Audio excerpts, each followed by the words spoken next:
Hello बच्चों, स्वागत है आपका हमारे YouTube channel online study forum में।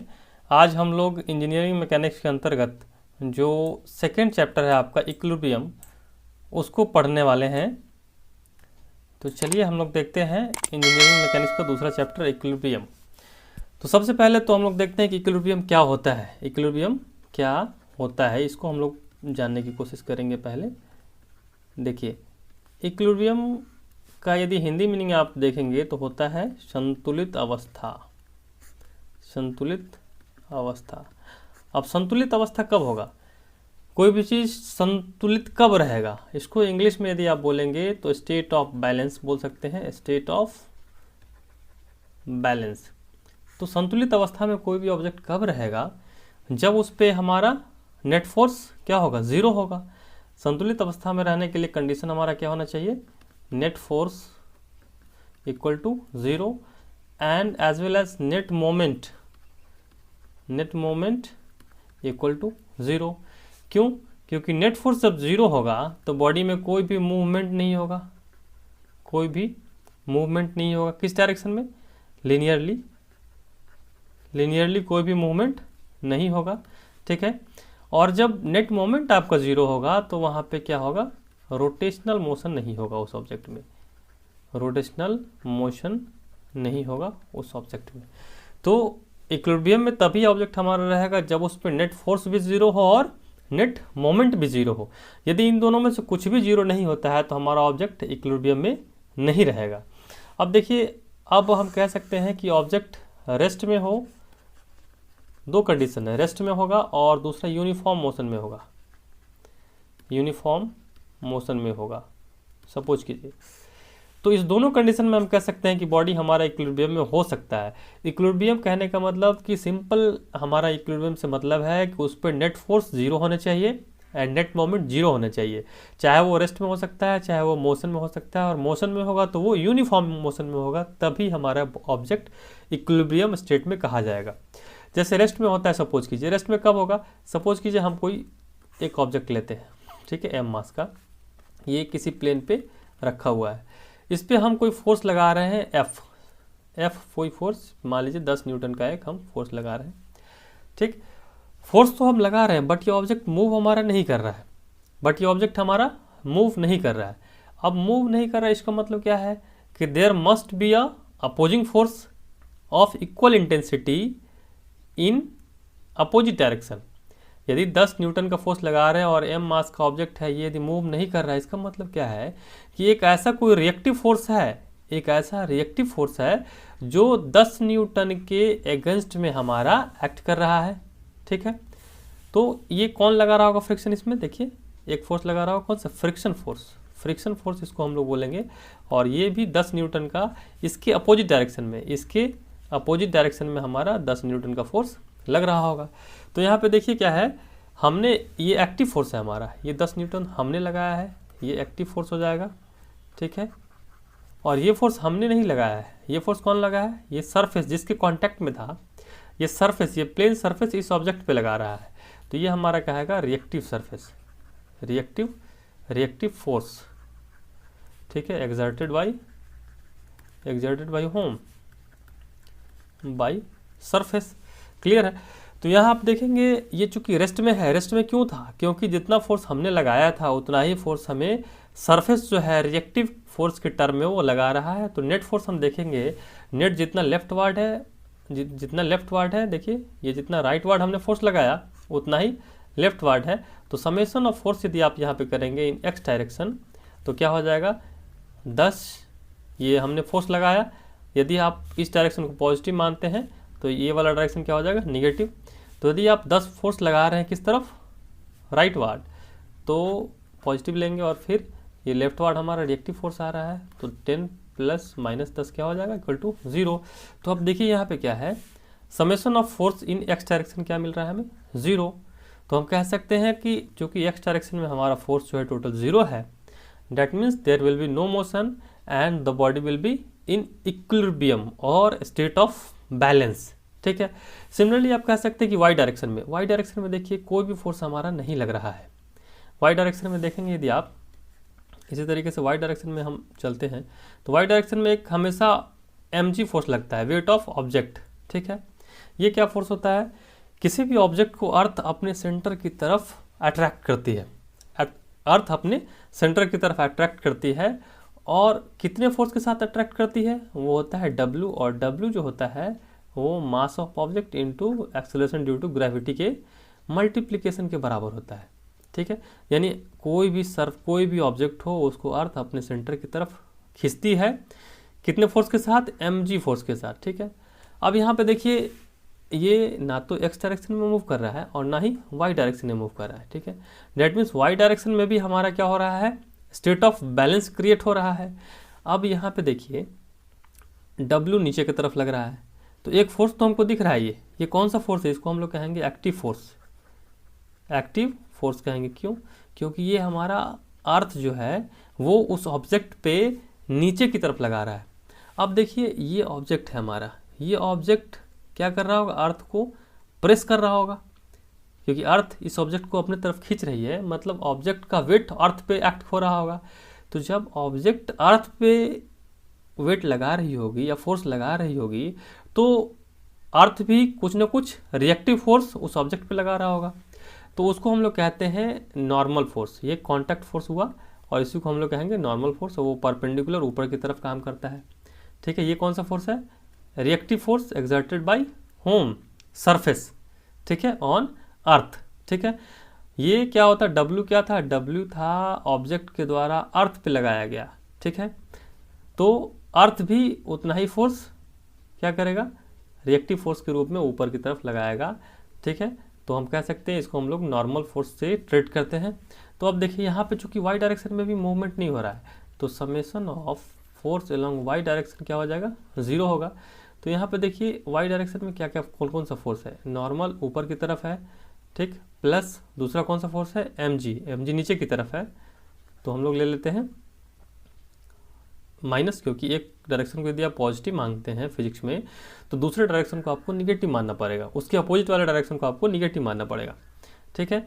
तो यहाँ से क्या होना चाहिए, 0, और यहाँ से होगा आपका n इक्वल टू mg, ठीक है। यानी n और mg आपका इक्वल होगा, दोनों एक दूसरे को कैंसिल कर देगा, तभी हमारा मूवमेंट नहीं होगा, ठीक है। क्लियर है, आप समझ गए आप लोग कि किसी भी डायरेक्शन में यदि मोशन होना है तो उसमें नेट फोर्स 0 होना चाहिए, डैट मीन्स वो इन इक्विलिब्रियम में रहेगा।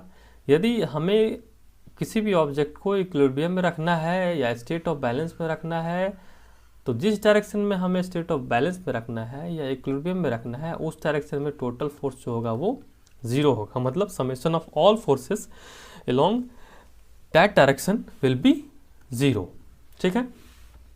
तो हम कह सकते हैं कि इक्विलिब्रियम का कंडीशन तभी होगा जब हमें summation of force along x direction 0 हो, summation of force along y direction 0 हो, तो ये होगा लीनियर इक्विलिब्रियम, ठीक है। अब रोटेशनल इक्विलिब्रियम के लिए क्या हो जाएगा, ये हो जाएगा हमारा लीनियर इक्विलिब्रियम, ठीक है, मतलब लीनियर डायरेक्शन में कोई मूवमेंट नहीं होगा। अब तीसरा क्या चाहिए हमें, रोटेशनल भी नहीं चाहिए, तो उसके लिए क्या होगा, summation of moment equal to 0। ये किसके लिए हो जाएगा, for rotational equilibrium, for rotational equilibrium, ठीक है। डेट मीन्स इक्विलिब्रियम में कोई भी ऑब्जेक्ट तभी रहेगा जब इस तीनों कंडीशन को वो फुलफिल करेगा। इतना क्लियर है आपका, ठीक है। अब देखिए ये तो रेस्ट की बात हो गई, जब ऑब्जेक्ट हमारा रेस्ट में था। क्या ऑब्जेक्ट मोशन में रहेगा तब भी ऑब्जेक्ट इक्विलिब्रियम में हो सकता है, ठीक है, ऐसा हो सकता है क्या, तो इसका आंसर है हाँ, हो सकता है। ऑब्जेक्ट यदि मोशन में रहेगा तब भी वो इक्विलिब्रियम में हो सकता है, क्योंकि इक्विलिब्रियम के लिए बस हमारा 3 कंडीशन फुलफिल होना चाहिए, ठीक है। fx summation of fx equal to 0, summation of fy equal to 0 and summation of moment equal to 0। चाहे वो रेस्ट में रहे चाहे वो मोशन में रहे, ऑब्जेक्ट इक्विलिब्रियम में हो सकता है, बस डिपेंड करता है कि उस पर नेट फोर्स 0 हो, उस पर नेट मोमेंट 0 हो, ठीक है।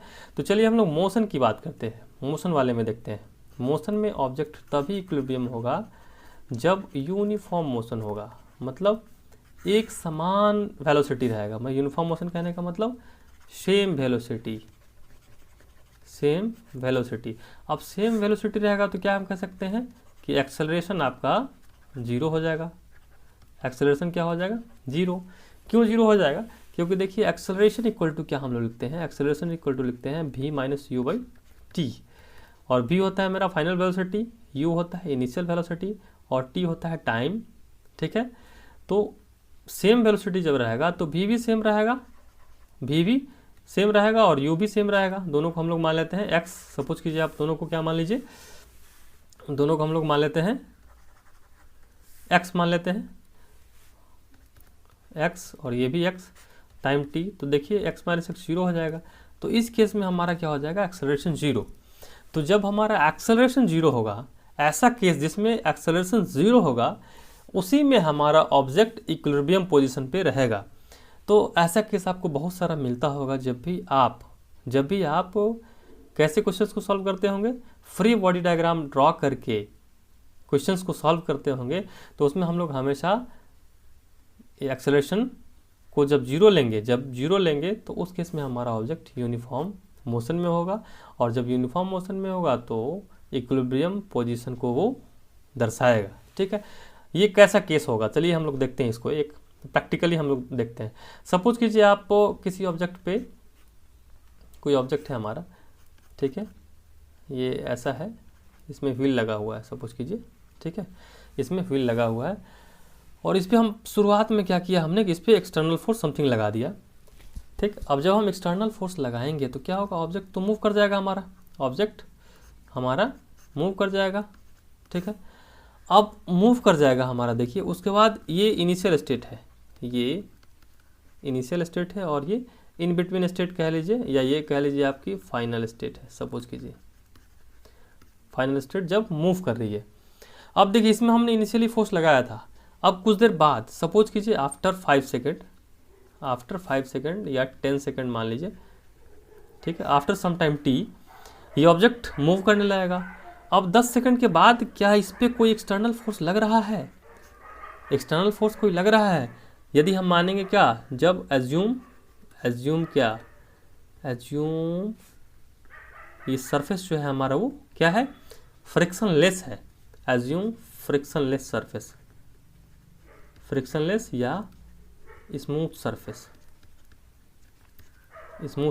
अब देखिए जब किसी ऑब्जेक्ट को आप एक बार फोर्स लगा दे, उसके बाद यदि आपका सरफेस स्मूथ है, ठीक, तो उस पर आप क्या देखेंगे कि ऑब्जेक्ट जो है जिस वेलोसिटी को एक बार वो गेन कर लिया, उसी वेलोसिटी से हमेशा वो मूव करते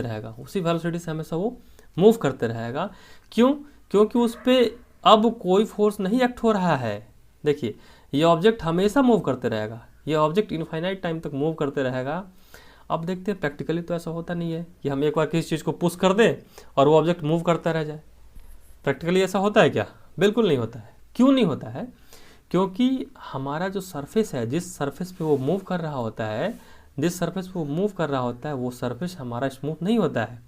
डैट मीन्स वहाँ पे एक्सटर्नल कुछ ना कुछ फोर्स लग रहा होता है, इसके अपोजिट डायरेक्शन में फ्रिक्शन फोर्स लग रहा होता है, जो कि मोशन को हमारा स्लो करता है, वेलोसिटी को स्लो करता है। जब इसके अपोजिट डायरेक्शन में, मूवमेंट के अपोजिट डायरेक्शन में जब हम कोई फोर्स लगाएंगे तो वेलोसिटी डिक्रीज करेगा। तो इनिशियल वेलोसिटी समथिंग मान लीजिए 10 मीटर पर सेकेंड है, ठीक। अब फाइनल वेलोसिटी हमारा तो घटते सपोज कीजिए 5 मीटर पर सेकेंड आ गया। तो यहाँ पे क्या होगा, देखिए वेलोसिटी घट रहा है। फिर एक ऐसा टाइम आएगा जब 3 मीटर पर सेकेंड होगा, फिर एक ऐसा टाइम आएगा जब ऑब्जेक्ट फाइनली स्टॉप हो जाएगा। तो यहाँ पे देखेंगे आप तो हमारा यूनिफॉर्म मोशन नहीं है, यूनिफॉर्म मोशन नहीं है। तो यहाँ पे कुछ ना कुछ एक्सेलरेशन का आपका वैल्यू आ जाएगा, ठीक। क्यों? क्योंकि एक्सेलरेशन देखिए क्या होता है, v minus you by T. तो v सपोज कीजिए आपका यदि 10 है और u 5 है, टाइम सपोज कीजिए आपका 10 से 5 आने में आपका सपोज कीजिए 5 सेकंड लगा, तो यहाँ पे एक्सेलरेशन 1 मीटर पर सेकंड स्क्वायर देखिए आ गया, ठीक है। v आपका कितना था, 5, ये उल्टा हो गया, देखिए यहाँ पे 5 हो जाएगा, यहाँ पे 10 हो जाएगा, तो यहाँ पे माइनस होना जाएगा। डैट मीन्स निगेटिव एक्सेलरेशन, या कह सकते हैं रिटार्डेशन, इसी को हम लोग कहते हैं रिटार्डेशन। मतलब रिटार्ड हो रहा है बॉडी, मतलब उसका एक्सेलरेशन निगेटिव है। इसका मतलब कि ऑब्जेक्ट धीरे धीरे करके वो रुक जाएगा। तो इस केस में आपको देखिए एक्सेलरेशन कुछ ना कुछ है। अब एक्सेलरेशन कुछ ना कुछ आया है, इसका मतलब फ्रिक्शन फोर्स निकालना हो हमको तो m इंटू ए कर देंगे। अब एक्सेलरेशन हमको पता है, ठीक, और मास कुछ ना कुछ हमें ऑब्जेक्ट का दिया होगा, तो वहाँ से हम निकाल सकते हैं कि फ्रिक्शन फोर्स हमारा कितना एक्ट हो रहा है उस पर, ठीक है। कैसे निकालेंगे, देखिए हमने फोर्स लगाया था F, ठीक, तो नेट फोर्स कितना हो जाएगा F minus F S equal to M into A, ठीक है। अब यहाँ पे F जो हमने लगाया था, फ्रिक्शन फोर्स निकालना है, अब मास इंटू एक्सेलरेशन, तो एक्सेलरेशन तो हमें यहाँ से मिल गया, मास हमें पता है, तो यहाँ से हमको फ्रिक्शन फोर्स मिल जाएगा। तो यूनिफॉर्म मोशन में ऑब्जेक्ट रहे तो वो इक्विलिब्रियम में हो सकता है। कंडीशन सिर्फ है इक्विलिब्रियम में कोई ऑब्जेक्ट दो कंडीशन में रह सकता है, ठीक है, रेस्ट होगा तब, ठीक, और दूसरा मोशन में होगा, और मोशन में कब होगा, जब यूनिफॉर्म मोशन होगा तभी वो इक्विलिब्रियम में हो सकता है। अन्यथा मोशन यदि इक्विलिब्रियम में, मोशन जो है यूनिफॉर्म नहीं होगा तो ऑब्जेक्ट हमारा इक्विलिब्रियम में नहीं रह सकता है। क्लियर है, क्योंकि यूनिफॉर्म मोशन के लिए ही हमारा समेशन ऑफ फोर्स जो होगा वो 0 होगा, ठीक है, और दूसरे मोशंस के लिए, नॉन यूनिफॉर्म मोशंस के लिए हमारा समेशन ऑफ फोर्स 0 नहीं होगा। तो आप लोग, उम्मीद है आप लोग को ये बात समझ में आ गई होगी, ठीक है। एक बार और मैं फाइनली इसको कंक्लूड करता हूँ। इक्विलिब्रियम, इक्विलिब्रियम मतलब क्या हो गया, state of balance, state of balance, ठीक। स्टेट ऑफ बैलेंस कहने का मतलब क्या कि net force equal to 0 and net moment equal to 0। Clear है, ठीक है। अब देखिए, अब हम लोग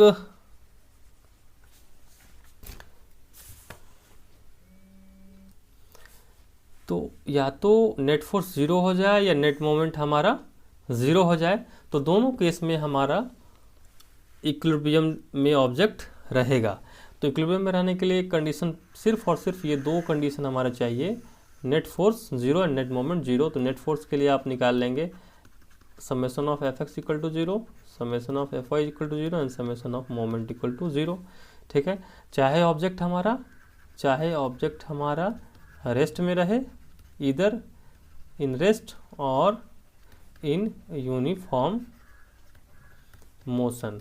तो आप इसको बहुत ध्यान से देखेंगे, ये आपको एग्जाम में पूछ दिया जाएगा कि can a body B in equilibrium if is in uniform motion, can a body B in equilibrium if it is in uniform motion. तो आप जैसे ही देखेंगे कि मोशन है तो आप बोलेंगे नहीं, ये बॉडी तो इक्विलिब्रियम में नहीं होगा, लेकिन हमारा आंसर क्या होगा, yes the body may be in equilibrium if it is in uniform motion, क्योंकि यूनिफॉर्म मोशन तभी होगा जब उस पर नेट फोर्स जो होता है वो 0 होता है, ठीक है।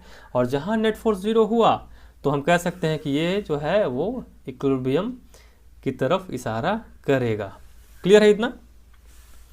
चलिए अब हम लोग नेक्स्ट पढ़ते हैं लामीज थ्योरम। ये बहुत ही इम्पोर्टेंट है, आप लोग को बहुत सारे क्वेश्चंस जो है, बहुत सारे क्रिटिकल क्वेश्चंस जो है आप बिना किसी समस्या के लामीज थ्योरम को यूज़ करके बना सकते हैं। लामीज थ्योरम बहुत ही कारगर है जब आपके पास कोई ऑब्जेक्ट इक्विलिब्रियम में हो और उस पर तीन कंकरेंट फोर्स लग रहा हो।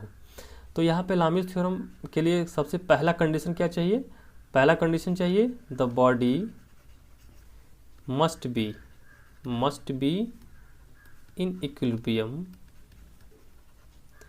The body must be in equilibrium. और दूसरा क्या है, दूसरा है under the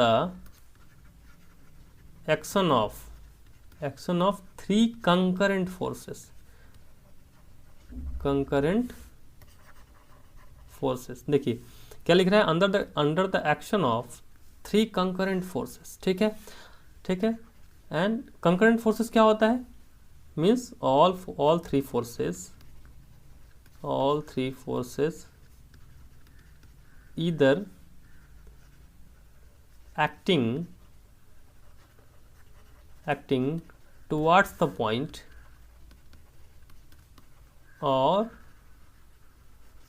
away from the point.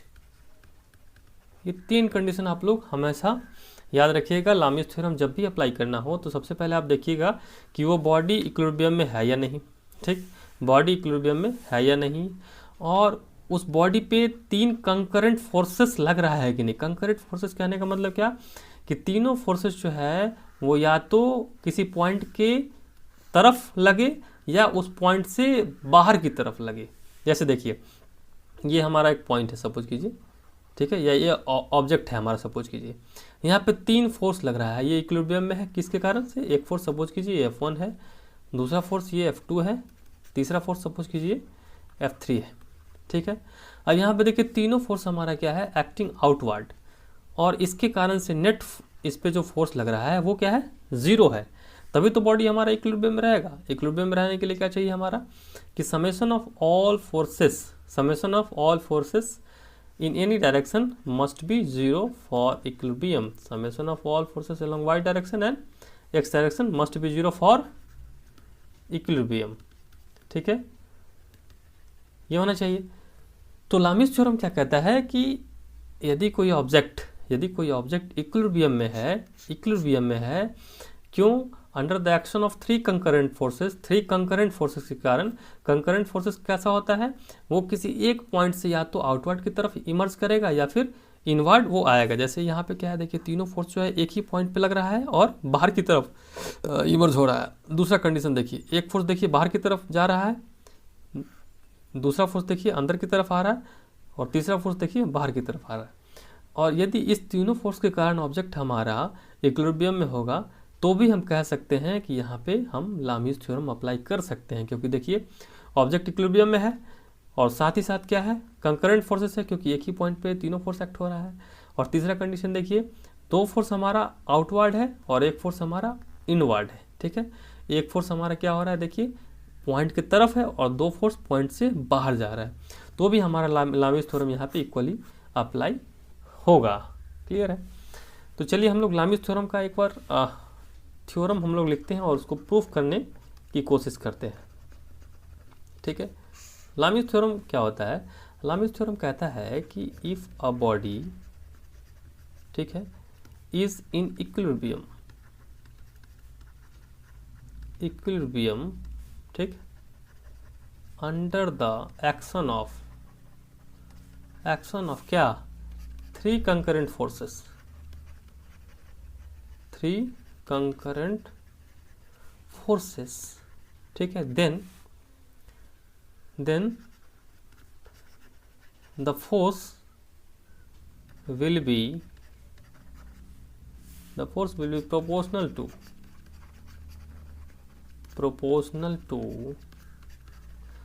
the sine of angle between the other two forces। देखिए क्या कह रहा है कि कोई बॉडी इक्विलिब्रियम में है, if a body is in equilibrium under the action of 3 concurrent forces. यदि कोई ऑब्जेक्ट इक्विलिब्रियम में है 3 कंकरेंट फोर्सेस के लगने के कारण, तो एक फोर्स जो होगा, कोई एक force, then the force will be proportional to the sine of angle between the other 2 forces. तो यदि कोई ऑब्जेक्ट हमारे इक्विलिब्रियम में है किसी 3 फोर्स के कंकरेंट फोर्स के लगने के कारण, तो फोर्स जो होगा वो बाकी 2 बचे फोर्स के बीच के साइन के एंगल के प्रोपोर्शनल होगा। तो चलिए इसको हम लोग समझाते हैं। ऐसे तो आपको जनरली समझ में नहीं आएगा, लेकिन जब तक हम डायग्राम ड्रॉ ना करें।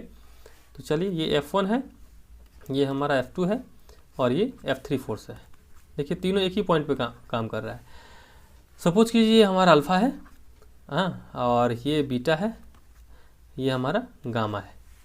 ठीक, तो लामिस थ्योरम के अकॉर्डिंग क्या होगा, लामिस थ्योरम के अकॉर्डिंग हो जाएगा, देखिए F1 डायरेक्टली प्रोपोर्शनल टू क्या हो जाएगा, साइन ऑफ, देखिए ये फोर्स लेंगे यदि हम, तो ये फोर्स जो होगा डायरेक्टली प्रोपोर्शनल होगा sine of angle between other 2 forces. तो अदर 2 फोर्सेस कौन सा है, F2 और F3, और इसके बीच का एंगल क्या है, अल्फा, तो साइन ऑफ अल्फा के बराबर होगा। ठीक है, ये प्रोपोर्शनल का साइन है, और अल्फ़ा का साइन मैं ऐसे लिख देता हूँ, ऐसे, ताकि दोनों अलग अलग आपको दिखे। ठीक है, सिमिलरली आप लिख सकते हैं F2 डायरेक्टली प्रोपोर्शनल टू क्या लिख सकते हैं, F2 देखिए ये वाला है। अब ये जो होगा वो प्रोपोर्शनल होगा किसके, sine of angle between other two forces, मतलब इस फोर्स और इस फोर्स के बीच का जो एंगल है उसके साइन के बराबर। तो F2 directly proportional to sine of beta. ठीक है, फिर आ जाइए अब F3 के लिए आ जाइए। तो F3 इक्वल टू क्या लिख सकते हैं आप लोग, F3 equal to sine of angle between other two forces. तो अदर टू फोर्सेस कौन सा है, F1 और F2। तो F3 equal to F3 directly proportional to sine of क्या, साइन ऑफ व्हाट, गामा। ठीक है, अब यहाँ से देखिए हम लोग क्या करते हैं, प्रोपोर्शनलिटी साइन हटाते हैं। तो हम लिख सकते हैं F1 equal to something constant, proportionality sign आप हटाते हैं तो कांस्टेंट लिखते हैं, तो K sine alpha. Similarly F2 equal to क्या हो जाएगा, K sine beta. Similarly F3 equal to क्या हो जाएगा, K sine alpha, K sine gamma, sorry यहाँ हो जाएगा गामा। ठीक है, तो अब लिख सकते हैं आप F1 upon sine alpha equal to क्या हो जाएगा K। फिर यहाँ पे देखिए F2 upon sine beta equal to K। यहाँ लिख सकते हैं आप F3 अपॉन साइन गामा, इसको आप इधर ले आए तो क्या हो जाएगा K। अब देखिए ये पहला इक्वेशन है, ये दूसरा इक्वेशन है, ये तीसरा इक्वेशन है। आप क्या लिख सकते हैं, from equation 1, 2 and 3, from equation 1, 2 and 3 क्या लिख सकते हैं, यहाँ पे देखिए K एंड K। तो हम लिख सकते हैं F1 upon sine alpha equal to F2 upon sine beta equal to F3 upon sine gamma, ये लिख सकते हैं हम लोग। ठीक है, क्योंकि तीनों बराबर है किसके, K के। तो यही हमारा हो जाएगा लामीज थ्योरम का फाइनल डेरिवेशन। ठीक है, अब इसकी सहायता से आप बहुत सारे प्रश्नों को सॉल्व कर सकते हैं। देखिए यही चीज़ सॉल्व करने का, ये जो आपने फॉर्मूला डिराइव किया है, इसको आप दूसरे तरीके से भी सॉल्व कर सकते थे। इसको आप फोर्स पॉलीगन की सहायता से, ठीक है, या फोर्स ट्रायंगल, क्योंकि यहाँ पे 3 फोर्स है तो फोर्स ट्रायंगल बनेगा। जब 3 से ज़्यादा फोर्स रहता तो उसके लिए फोर्स पॉलीगन हम लोग ड्रॉ करते, उससे भी आप लोग इस फॉर्मूला का डेरिवेशन कर सकते हैं। तो चलिए मैं फोर्स पॉलीगन से इस फॉर्मूला को डिराइव करके आपको बताता हूँ। उम्मीद है यहाँ तक आपको समझ में आ गया होगा। चलिए अब मैं फोर्स पॉलीगन की सहायता से इसको डिराइव करके बताता हूँ। देखिए 3 फोर्सेस थे हमारे, F1, F2, F3। ठीक है, ये था अल्फ़ा, ये बीटा, ये गामा। अब देखिए फोर्स पॉलीगन ये चूँकि इक्विलिब्रियम में है ना, ये इक्विलिब्रियम में है, इसका मतलब है कि summation of all the forces must B 0। ठीक है, यानी इसका x डायरेक्शन में कंपोनेंट तोड़ लेंगे, y डायरेक्शन में कंपोनेंट तोड़ लेंगे और तीनों को जब जोड़ेंगे तो वो 0 आना चाहिए। मतलब resultant of all the forces must be equal to 0, यानी F1 plus F2 plus F3 must be 0। यही होता है इक्विलिब्रियम में, कहने का मतलब कि summation of all the forces must be equal to 0। अब चलिए इसका हम लोग फोर्स पॉलीगन ड्रॉ करते हैं। तो फोर्स पॉलीगन आप जब ड्रॉ करेंगे तो सबसे पहले आप देखिए F1 को यहाँ पे लाएंगे। देखिए सेम डायरेक्शन, जिस डायरेक्शन में F1 है उसी डायरेक्शन में हम लोग ले आए इसको।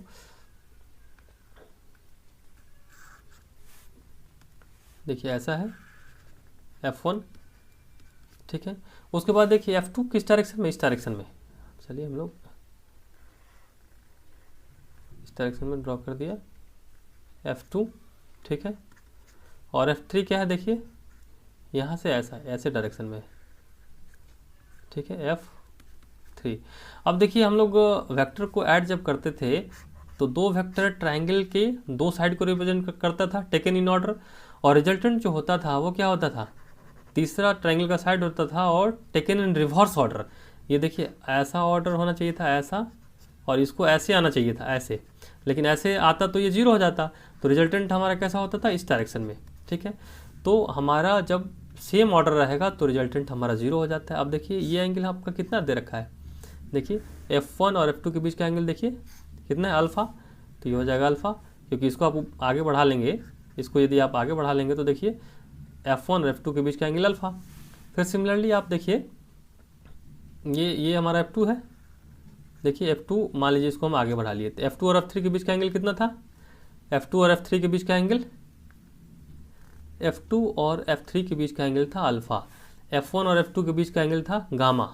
ये इसको आप गामा कर लेंगे, सॉरी फॉर मिस्टेक, ये आपका हो जाएगा गामा। ठीक है, अब देखिए, अब F3 और F1 के बीच का एंगल क्या हो जाएगा, ये इसको आप आगे बढ़ा लेंगे तो ये F3 है और ये F1 है, इसके बीच का एंगल हो जाएगा बीटा। ठीक है, अब यहाँ से आप क्या कर सकते हैं, साइन रूल को लगा सकते हैं। साइन रूल क्या होता है, सिंपल, देखिए ये फोर्स F1 है, ठीक है, ठीक है, F1 है, F1 अपॉन क्या हो जाएगा, ये देखिए ये क्या हो जाएगा, यहाँ पे जब आप निकालेंगे तो ये टोटल लीनियर पेयर एंगल बनाएगा। ये पाई है, ये अल्फ़ा है तो ये हो जाएगा पाई माइनस अल्फ़ा, ये बीटा है तो ये हो जाएगा पाई माइनस बीटा, ये गामा है, ये वाला चीज़ गामा है तो ये हो जाएगा पाई माइनस गामा। तो यहाँ से आप यदि अप्लाई कर सकते हैं sine rule, applying sine rule. Sine rule क्या कहता है, साइन रूल कहता है, देखिए जो ये जो साइड है F1 अपॉन इसके सामने का एंगल कौन सा है, पाई माइनस अल्फ़ा, तो F1 upon sine pi minus alpha ये इक्वल हो जाएगा F2 अपॉन, F2 कहाँ पे आपका, ये देखिए F2 है, इसके अपोजिट का एंगल पाई माइनस बीटा, तो sine pi minus beta equal to F3 upon sine pi minus gamma. ठीक है, ये साइन रूल के अकॉर्डिंग होता है। तो यहाँ से भी आप लिख सकते हैं F1 अपॉन, देखिए साइन पाई माइनस अल्फ़ा जब भी करेंगे तो पाई पे ट्रिग्नोमेट्रिक रेशियो चेंज नहीं करता है, और सेकंड क्वाड्रेंट में जो है हमारा वो साइन पॉजिटिव होता है। पाई कहाँ पे आएगा, 180 मतलब यहाँ पे, और 180 में से कुछ आप घटाएंगे तो सेकंड क्वाड्रेंट में होगा। सेकंड क्वाड्रेंट में आपका साइन पॉजिटिव होता है तो sine pi minus alpha sine alpha हो जाएगा, फिर F2 अपॉन साइन यहाँ बीटा हो जाएगा, फिर F3 upon sine of gamma हो जाएगा। ठीक है, तो इस तरीके से आप देख सकते हैं लामिस थ्योरम का फाइनल डेरिवेशन आप इस तरीके से भी कर सकते हैं।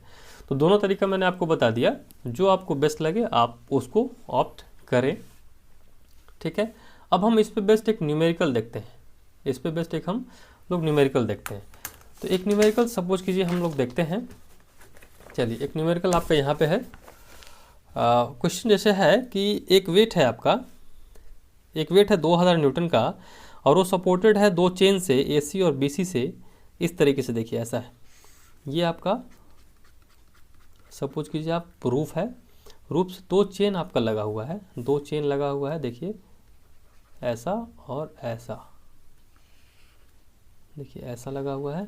ठीक है, और यहाँ से एक वेट लगा दिया हमने, एक वेट है हमारा, इसका वेट कितना दे रखा है 200 न्यूटन, इसका वेट है आपका 200 न्यूटन, और ये चेन दे रखा है A C B।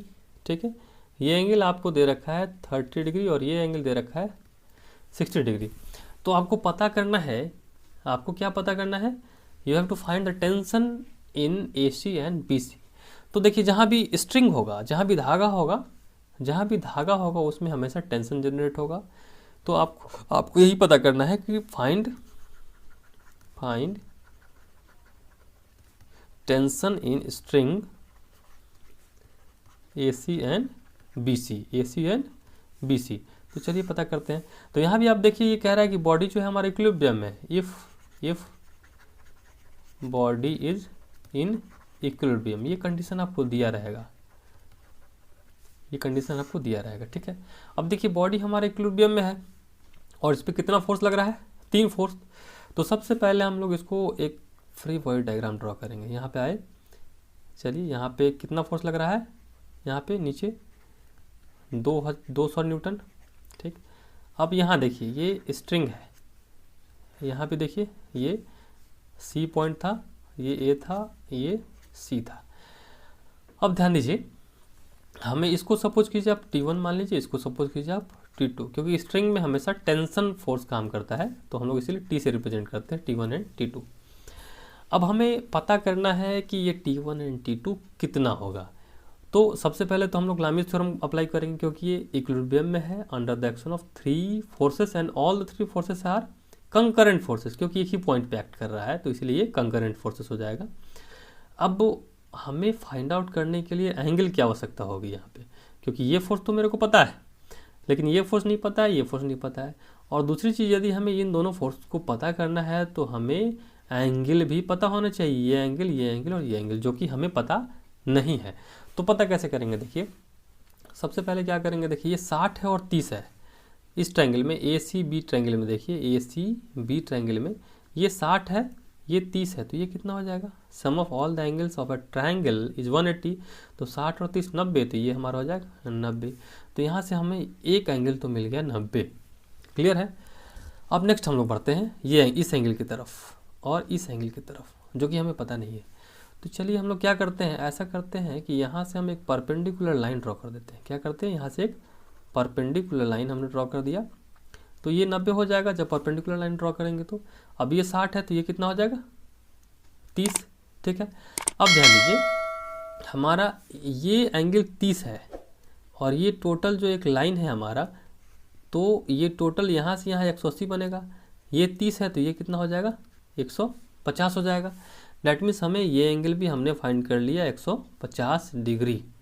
ठीक है, अब आ जाइए ये 30 हो गया तो हमारा ये कितना हो जाएगा 60, क्योंकि टोटल 90 है तो ये 60 हो गया।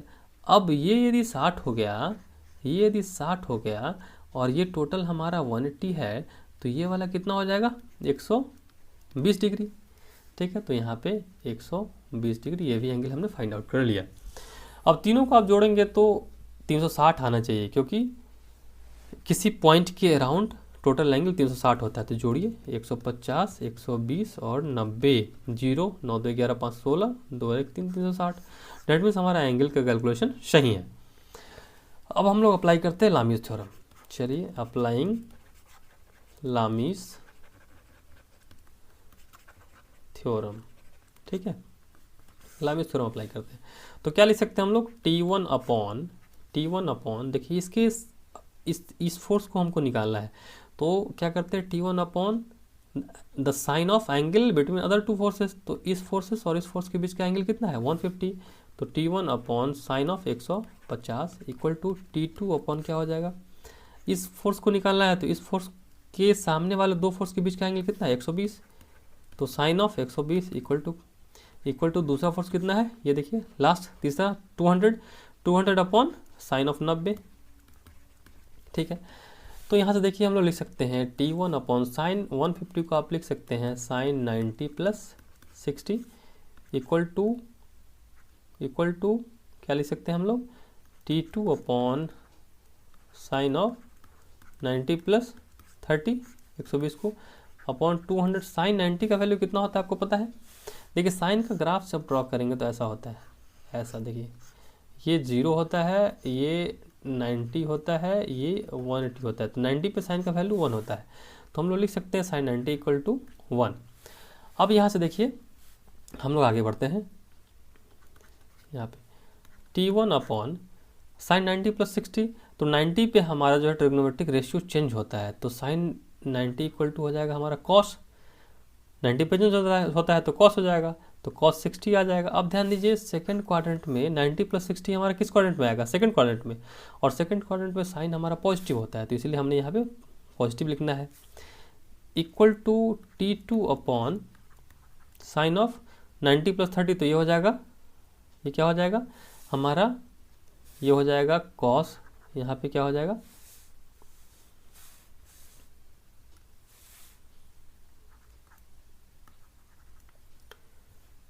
यहाँ पे हो जाएगा T2 अपॉन कॉस, यहाँ पे कॉस 30 हो जाएगा इक्वल टू 200। अब हमें निकालना है क्या, अब हमें निकालना था T1 T2 का वैल्यू, तो यहाँ से देखिए T1 upon cos 60 equal to 200 लिख सकते हैं, तो यहाँ से लिख सकते हैं T1 इक्वल टू 200 कॉस 60, तो 200 इंटू कॉस 60 का वैल्यू कितना होता है 1/2, तो यहाँ से मिल गया हमें 100 न्यूटन, ये मिल गया हमें T1 का वैल्यू। ठीक है, अब हमें चाहिए T2 का वैल्यू। ठीक है, तो फिर इक्वेट करेंगे हम, यहाँ पे आ जाइए T2 का वैल्यू निकालना है, तो हम लोग लिख सकते हैं T2 upon cos 30 equal to 200, तो यहाँ से लिख सकते हैं T2 equal to 200 cos 30। 200 cos 30 का वैल्यू कितना आ जाएगा? cos 30 का वैल्यू आ जाएगा √3/2। तो यहाँ से मिल जाएगा आपको 100√3। क्लियर है? तो यहाँ आप फाइंड आउट आपने कर लिया कि T1 और T2 का वैल्यू कितना आ गया। इसी तरीके का एक और क्वेश्चन हम लोग देखते हैं। ठीक है, ये उम्मीद है आपको ये समझ में आ गया होगा। अब हम लोग नेक्स्ट क्वेश्चन देखते हैं लामिस थ्योरम का। सपोज कीजिए कह रहा है कि दो आदमी है और दो हमारे पास ये पुल्ली है, ये दो पुल्ली है जो कि रूप से अटैच्ड है। ठीक है, उसके बाद एक आदमी इस तरफ और एक आदमी इस तरफ से रस्सी को खींच रहा है। और खींच रहा है किसको? एक ऑब्जेक्ट है हमारा जिसका वेट दे दिया है 100 kg। ऐसा है, इस स्ट्रिंग से हमारा एक ऑब्जेक्ट यहाँ पे है, एक ऑब्जेक्ट है हमारा जिसका वेट है हमारा कितना? 100 kg। ये वेट है इसका 100 kg। इसको वो खींच रहा है। एक आदमी ऐसा है, यहाँ भी एक आदमी इसको भी खींच रहा है। ठीक है, तो ये कह रहा है कि ये F1 फोर्स के साथ खींच रहा है और ये किस फोर्स के साथ खींच रहा है? F2 फोर्स के साथ। तो आपको फाइंड आउट करना है कि F1 और F2 क्या होगा if the body is in equilibrium. If the body is in equilibrium क्या कह रहा है कि आपको फाइंड करना है, फाइंड F1 एंड F2। ठीक, कब? If body is in equilibrium. ठीक है, तो चलिए फिर हम लोग वही काम करेंगे, क्योंकि यहाँ भी 3 फोर्स लग रहा है इस ऑब्जेक्ट पे। आप देखेंगे इस ऑब्जेक्ट का आप एफबीडी ड्रॉ करेंगे, देखिए तो एक फोर्स तो नीचे की तरफ लग रहा है, वो वेट, हमारा वेट लग रहा है 100 kg का। तो 100 kg का जब आप फोर्स निकालेंगे तो फोर्स के लिए क्या होता है? फोर्स इक्वल टू होता है mg। तो 100 इंटू जी की जगह पे आप 10 ले सकते हैं ताकि सुविधा होगा आपको कैलकुलेशन करने में। और दूसरा देखिए यहाँ पे ये F1 लग रहा है, तो यहाँ इस तरफ हमारा F1 लगेगा, इधर F2 लगेगा। देखिए, और यहाँ पे एंगल भी आपको दे रखा है। एंगल देखिए कितना दे रखा है। ये एंगल जो है आपका यहाँ पे ये 60 है और इस तरफ 45 है। तो ये यहाँ पे 60 हो जाएगा तो यहाँ भी 60 हो जाएगा, यहाँ 45 होगा तो यहाँ भी 45 हो जाएगा। क्लियर है? अब चलिए, हमें F1 और F2 निकालना था, तो 100 इंटू जी करेंगे और जी का वैल्यू आप 10 लेते हैं तो 1000 न्यूटन यहाँ पे फोर्स आ जाएगा नीचे की तरफ। ये वेट होगा और कौन एग्जर्ट कर रहा होगा? अर्थ अपने तरफ खींच रही होगी उसको। ठीक है, तो ये एक्टिव फोर्स हो गया। अब यहाँ पे देखिए हमें ये एंगल निकालना है और ये एंगल निकालना है। तो एंगल कैसे निकालेंगे हम लोग? चलिए देखिए, यहाँ पे ये 60 है और ये 45 है और ये टोटल कितना होना चाहिए? 180, क्योंकि ये किसी लाइन पे हमेशा एंगल कितना होता है? 180 का। तो कह सकते हैं कि 60 और 45 हो गया हमारे कितना? 105। ठीक, और ये टोटल एंगल होना चाहिए 180 का, तो ये कितना हो जाएगा? 75 का। मतलब ये एंगल आपका निकल गया 75 डिग्री। ठीक है, अब देख लीजिए, अब हमारा ये एंगल निकालना था ये। ठीक है, तो इसको कैसे निकालेंगे? जैसे पहले वाले क्वेश्चन में हम लोगों ने निकाला था वैसे ही यहाँ पे भी ड्रॉ करेंगे, यहाँ भी वैसे ही सॉल्व करेंगे। देखिए, इसको हम लोग यहाँ परपेंडिकुलरली ड्रॉ कर देंगे। देखिए, ये हमारा था कितना? 60, ये 45। ठीक, अब इस पर हमने परपेंडिकुलर ड्रॉ कर दिया तो ये 90 हो गया। अब ये 90, ये 60, तो ये कितना हो जाएगा? 30। ठीक, अब देखिए हमें ये एंगल निकालना था, ये 30 हो गया तो ये कितना हो जाएगा? 150, क्योंकि टोटल जो है हमारा ये टोटल 180 होना चाहिए। ये टोटल हमारा कितना होना चाहिए? 180। किसी लाइन पे हमेशा 180 का एंगल बनता है, तो ये 30 है तो ये 150 होगा। डैट मीन्स ये एंगल हमारा 150 निकल गया। अब आप यहाँ निकाल सकते हैं क्योंकि ये टोटल 360 होता है, तो 150 प्लस 75 को जोड़ करके 360 में से घटा लेंगे हम लोग। या दूसरा तरीका ऐसे हो सकता है कि ये 45 हो गया, ये 90 हो गया तो ये आपका 45 हो जाएगा। ठीक है, और ये 45 हो गया तो ये कितना हो जाएगा? 180 माइनस 45। 180 माइनस 45, तो आप जब ये करेंगे तो 135 वैल्यू मिल जाएगा इसका। ये आ जाएगा 135 डिग्री। तो यहाँ से देखिए आपको हर चीज़ मिल चुका है, बस F1 और F2 निकालना है। तो अप्लाई यहाँ पे लामिस थ्योरम आप कर देंगे, यहाँ से भी आप कैलकुलेट कर सकते हैं। ठीक है, यहाँ पे अप्लाइंग लामीस थ्योरम लिख सकते हैं हम लोग, F1 upon sine of F1 निकालना है, तो बाकी दो बच्चे साइड के बीच का एंगल, तो sine of 135 equal to F2 upon sine of F2 निकालना है, तो बाकी दो बच्चे फोर्स के बीच का angle, sine of 150 equal to 1000 upon sine of 75। अब ये चीज़ आपको मिल गया, यहाँ से आप इक्वेट कर देंगे, F1 अपॉन साइन 135 को इक्वेट कर दीजिए 1000 अपॉन साइन 75 के, तो F1 का वैल्यू निकल जाएगा 1000 गुने sign 135 upon sine 75। Similarly F2 के लिए निकल जाएगा आपका क्या, 1000 गुने sine of 150 upon sine of 75। ठीक है, इस तरीके से F2 का ही वैल्यू निकल जाएगा और F1 का ही वैल्यू आप फाइंड आउट कर लेंगे। तो दोस्तों आज हमने क्या किया है, इक्विलिब्रियम चैप्टर का लामीस थ्योरम को हमने देखा है। इसके बाद मैं चाहता हूं कि कुछ टॉपिक्स और बचे हैं, इससे मैं उसको भी डिस्कस कर ही दूँ अभी। तो चलिए अभी फ्री बॉडी डायग्राम के बारे में देखते हैं, फ्री बॉडी क्या होता है। तो फ्री बॉडी देखिए क्या होता है, जैसा आपको नाम से लग रहा होगा, free body means free body, और दूसरा होता है कांस्टेंट बॉडी, कांस्टेंट बॉडी। ठीक है, तो कांस्टेंट बॉडी मतलब ऐसा बॉडी जिसको हम लोग मूवमेंट करने नहीं दे, ना तो उसको रोटेट होने दे ना उसको मूवमेंट होने दे, तो ऐसे ऑब्जेक्ट को हम लोग कहेंगे कांस्टेंट बॉडी।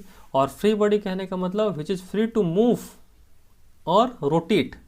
फ्री बॉडी कहने का मतलब फ्री टू, ऐसा बॉडी जो कि फ्री टू मूव और rotate in any direction.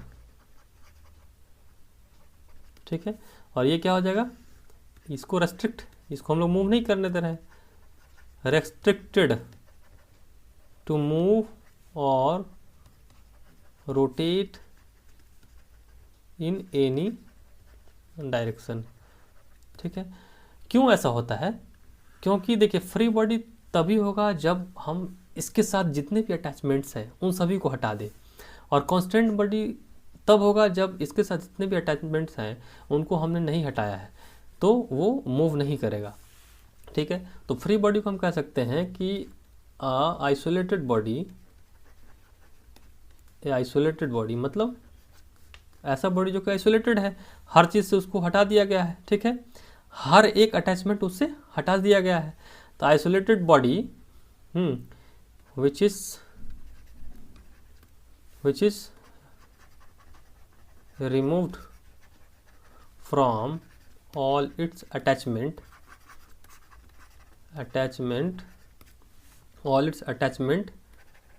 with the surroundings। ठीक है, ये आइसोलेटेड बॉडी मतलब एक इकलौता ऐसा बॉडी है, अकेला बॉडी है जिसको which is removed from all it's attachment, मतलब उसके साथ जितने भी अटैचमेंट थे उन सभी को हटा दिया गया है। ठीक है, तो ये क्या करेगा, फ्रीली मूव करेगा या फ्रीली रोटेट कर सकता है किसी भी डायरेक्शन में, लेकिन ये क्या है, ये रेस्ट्रिक्टेड टू मूव है और रोटेट भी नहीं कर सकता है, ना तो ये रोटेट कर सकता है ना ही मूव कर सकता है। क्यों, because it is attached with the surrounding. ठीक है, क्लियर है। अब हमें फ्री बॉडी डायग्राम ड्रॉ करना होगा, तो फ्री बॉडी डायग्राम क्या होता है, फ्री बॉडी डायग्राम होता है कि ऐसा डायग्राम देखिए, फ्री बॉडी डायग्राम क्या हो सकता है, a diagram representing the isolated body.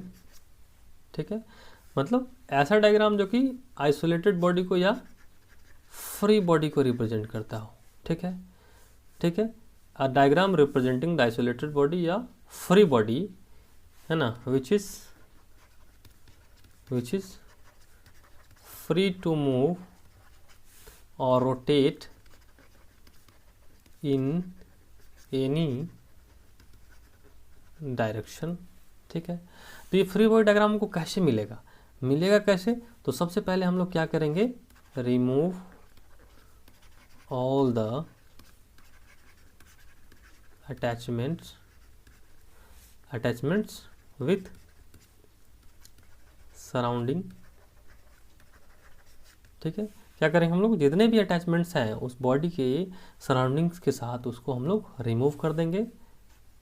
ठीक है, उसके बाद जब हम उसके अटैचमेंट्स को रिमूव करेंगे तो उसको हम लोग रिप्लेस कर देंगे किसके साथ, replace the attachments with the forces exerted by it। मतलब जो भी अटैचमेंट्स हमने हटाए हैं उसके द्वारा जो फोर्स लग रहा था उसको हम लोग रिप्लेस करेंगे किसके साथ, फोर्स के साथ। ठीक है, अटैचमेंट को हम लोग रिप्लेस कर देंगे उसके द्वारा लगाए गए फोर्स के साथ। ठीक है, उसके बाद हम लोग क्या करेंगे, वेट ऑफ बॉडी को दिखाएंगे, वेट ऑफ बॉडी एक्टिंग किधर, डाउनवर्ड। ठीक है, उसके बाद क्या करेंगे, वेट तो हम लोग दिखा देंगे। यदि वो ऑब्जेक्ट किसी दूसरे ऑब्जेक्ट के साथ कांटेक्ट में है तो हम लोग उसके कांटेक्ट फोर्स को भी दर्शाना पड़ेगा। ठीक है, तो लिखेंगे रिप्रेजेंट कांटेक्ट फोर्स। ठीक है, perpendicular to the tangential plane. ठीक है, यदि किसी ऑब्जेक्ट के साथ वो कांटेक्ट में है तो उस ऑब्जेक्ट के द्वारा एक कांटेक्ट फोर्स लगाया जाएगा, उसको हम लोग नॉर्मल फोर्स कहते हैं। ठीक है, वो क्या हो जाएगा, कब कहाँ पे लगेगा, तो perpendicular to the tangential plane. ठीक है, and it is known as normal force, it is known as normal force. ठीक है, यदि कोई स्ट्रिंग है या रोप है तो उसके द्वारा कौन सा फोर्स लगेगा, टेंशन फोर्स। रिप्रेजेंट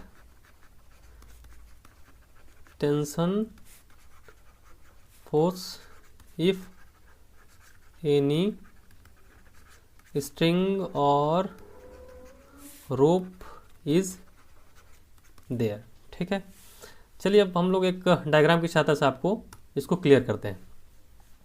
तो चलिए सबसे पहले हम लोग देखते हैं, एक ऐसा बॉक्स ले लेते हैं, इसमें तीन, सपोज करिए ऐसा है, एक बॉल जो है स्फेरिकल बॉल ऐसा है जो नीचे टच कर रहा है, दूसरा ऐसे टच कर रहा है और तीसरा ऐसे टच कर रहा है। देखिए, ठीक है, ये ए मान लीजिए, ये बी मान लीजिए, ये सी मान लीजिए। अब हमें इसका फ्री बॉडी डायग्राम ड्रॉ करना है, तो सबसे पहले हम लोग ए का फ्री बॉडी डायग्राम ड्रॉ करके आपको दिखा रहे हैं। देखिए ए का फ्री बॉडी डायग्राम, तो वेट सबसे पहले यहाँ देख लीजिए आप, वेट कहाँ लगेगा, weight of the body acting downwards कहाँ पे लगेगा, ये लगेगा उसके सेंटर ऑफ ग्रेविटी पे। कहाँ पे लगेगा, सेंटर ऑफ ग्रेविटी पे लगेगा। चलिए देखते हैं, तो ए पॉइंट है, इस पे हम कौन कौन सा सबसे पहला काम हम करेंगे, ये जहाँ जहाँ टच कर रहा होगा, जिसके साथ कांटेक्ट में होगा उस सभी को रिमूव कर देना है। तो देखिए यहाँ पे कांटेक्ट में था, यहाँ पे कांटेक्ट में था, हमने रिमूव कर दिया, यहाँ भी कांटेक्ट में था, हमने इसको आइसोलेट कर दिया सभी कांटेक्ट से। देखिए 3 जगह पे कांटेक्ट करा तो सभी से हमने इसको आइसोलेट कर दिया। उसके बाद पहला फोर्स हम लोग कौन सा लगाएंगे, वेट ऑफ द बॉडी कहाँ लगेगा, नीचे की तरफ। ठीक, weight of the body mg। दूसरा फोर्स क्या लगेगा, देखिए यदि किसी के साथ कांटेक्ट में है तो वहाँ पे टेंजेंशियल प्लेन जो होगा उसके परपेंडिकुलर एक कांटेक्ट फोर्स लगेगा। तो यहाँ पे देखिए टेंजेंशियल प्लेन कौन सा होगा, इस दोनों के बीच का टेंजेंशियल प्लेन ऐसा होगा। ठीक, इस दोनों के बीच का टेंजेंशियल प्लेन ऐसा होगा। ठीक है, तो टेंजेंशियल प्लेन के परपेंडिकुलर यहाँ पे एक फोर्स लगेगा ऐसा, मतलब ये सी जो है वो ए पे लगाएगा। तो ऐसे देखिए, ऐसे लग गया। ये फोर्स कौन सा लगाएगा, force exerted by C upon A. ठीक, और तीसरा कौन सा फोर्स लगाएगा, यहाँ पे देखिए ये बी के साथ भी कांटेक्ट में था तो एक ऐसा फोर्स लगेगा, ये हो जाएगा force exerted by B upon A. तो देखिए यहाँ पे हम रिप्रेजेंटेशन लिख दे रहे हैं, force exerted by C upon A, ठीक है। फिर एफ बी ए मतलब force exerted by B on A, ठीक है। तो यहाँ भी देखेंगे आप, तो ये भी इक्विलिब्रियम में है 3 फोर्स के कारण, तो आप यहाँ से भी F C A F B A आप फाइंड आउट कर सकते हैं, ठीक है। फिर उसी तरीके से आप बी का निकालना चाहें तो कैसे निकालेंगे, देखिए बी का निकालते हैं हम लोग। एक देखिए यहाँ पे कांटेक्ट में एक यहाँ पे था वाल से, सबसे पहला हम लोग mg लगाएंगे, नीचे की तरफ mg लगा देंगे, ठीक है।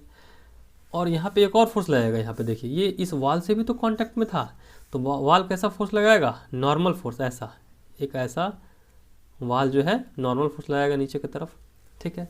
यहाँ देखिए mg नीचे लग गया बी पे और वाल एक फोर्स लगा रहा होगा कैसा, ऐसा, ठीक।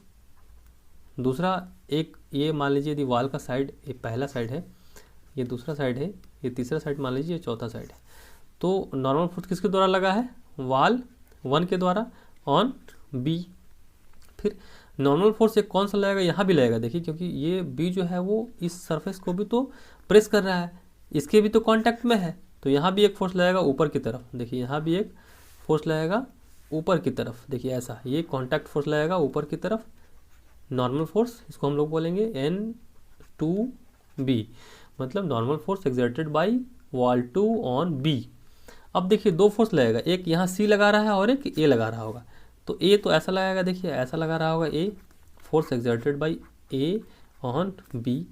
दूसरा फोर्स कौन सा लगा रहा होगा, C लगा रहा होगा ऐसे, क्योंकि टेंजेंशियल प्लेन इसका देखिए ऐसे होगा, टेंजेंशियल प्लेन इसका ऐसे होगा, ठीक है, उसके परपेंडिकुलर लगेगा तो ऐसे लगा रहा होगा। तो एक फोर्स हमारा लगा रहा होगा ऐसे, कौन, force exerted by C on A नहीं B ना, force exerted by C on B। तो आप ये फोर्स फ्री बॉडी डायग्राम आप ड्रॉ कर सकते हो, उसी तरीके से आप सी का भी फ्री बॉडी डायग्राम आप ड्रॉ कर सकते हैं। तो बच्चों आज हमने इक्विलिब्रियम का लामिस थ्योरम और फ्री बॉडी डायग्राम क्या होता है, उसको ड्रॉ कैसे करते हैं, इक्विलिब्रियम क्या होता है, इन सभी चीज़ों को मैंने अभी डिस्कस किया आपके साथ। यदि आपको ये वीडियो अच्छी लगी तो आप इसे लाइक, सब्सक्राइब और शेयर ज़रूर करें, ताकि हम लोग इस तरीके का वीडियो आपके पास लेकर आते रहें।